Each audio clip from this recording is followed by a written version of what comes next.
And isa sa pinaka-paborito kong gawin, itong fruitcake. Ayan, a combination of vanilla chiffon and strawberry with kiwi. Ito is order ng isa sa kamag-anak namin. Yes, kamag-anak namin ang umorder nito. Actually, sila yung isa sa mga supporters namin sa aming maliit na cake business. Kapag may mga occasions sila is hindi nila nakakalimutan na sa amin umorder. Yes, marami naman talagang mga nagki-cake. Marami ding mabibili sa mga store, mga big malls, 'di ba? Open naman na talaga lahat ng mga cake ngayon. Pero pinipili pa rin nilang magpa-customize sa amin. And thank you nga pala Ryan and Elaine for ordering this fruit cake and para sa anniversary ng parents nila. And eto na nga, inumpisa na natin sa paggawa ng cake. So, sa gitna is naglalagay talaga ako ng filling kapag ganitong fruit cake. Para kapag slice natin yung cake is meron ding pinakapalaman dun sa gitna niya. Ayan, kasi ito nagko-complement yung matamis at medyo maasim na combination ng fruits. Ayan, so hindi siya ganong katamis. And also yung icing na ginagamit ko is hindi rin ganon katamis. Kaya sakto lang siya para sa mga parents natin na nag-a-avoid ng too much sugar sa pagkain ng cake. Ayan. So, ito, lalagyan lang natin siya ng icing. Plain white lang naman itong ilalagay natin. And then, saka natin ilalagay yung strawberry dun sa ibabaw. Ayan. Medyo nag-struggle ako doon sa nilagay na strawberry kasi nga kailangan natin siyang ma-maintain na fresh.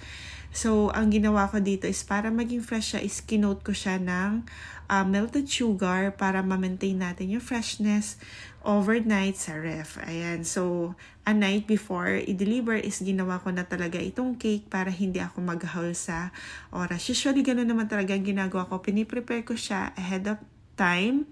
Then, ilalagay ko na lang siya sa ref. Okay lang naman yung ganun guys. Basta't na ilagay na yung icing. Magiging okay pa rin yung cake natin. Wag lang yung ilang days na siyang ginawa, saka mo pa lang siya i-deliver. So, hindi ko ginagawa yun. Mostly is a day before the delivery or during the delivery. Example, night, sa hapon pa naman siya kailangan. So, umaga ginagawa ko na siya. Pero kapag kailangan siyang i-deliver before lunch or after lunch, so ginagawa ko, piniprepare ko na a night yung pinaka-cake base natin. So, yon.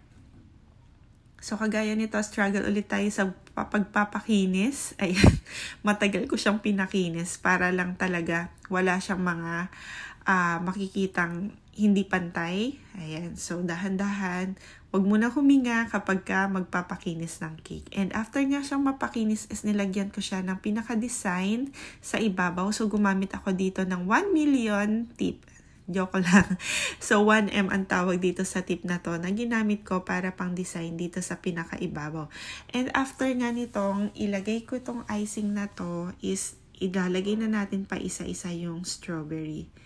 And itong ipapakita ko nga pala na paglalagay ng strawberry, actually, inulit ko talaga ito kinabukasan. Nakadalawang gamit ako. Nakadalawang delivery ako ng strawberry.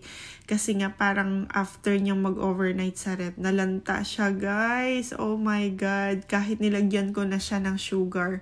Kinoat ko na siya ng sugar, nag-iba yung texture niya. So, ang ginawa ko is nagpa-deliver ako ulit ng another strawberry. And saka ko siya inulit yung ganitong design. So, mapapansin nyo mamaya dun sa picture, medyo nag-iba na yung itsura niya. Pero same pa rin naman kung paano ko siya nilagay dito sa cake. Ganun na ganun pa rin yung pagkakalagay niya, pagkakaayos niya, kung paano ko nilagay itong unang strawberry. So, yes, medyo malulugi ka talaga pagka ganun ang nangyari. Pero it's okay kasi binayaran ka talaga para sa magandang cake, sa maayos na cake. So, it's okay kahit na mabawasan ka ng benta. Okay lang yun, guys. Ganun talaga. So, next time is, ito ang natutunan ko. Huwag na munang ilagay yung fruits overnight sa ref. Ilagay mo na lang siya an hour before delivery ng cake. Ayun lang guys, yun yung natutunan ko. And after nga na to, is nilagyan ko din ng kiwi dun sa palibot ng cake para dagdag na fruits natin dun sa pinaka-cake natin. And ito na siya guys, nung panibagong lagay ko ng strawberry. And after nun is dineliver na namin siya sa Southwoods. And again, thank you po sa panonood. Don't forget to subscribe to our YouTube channel and Facebook page. Bye!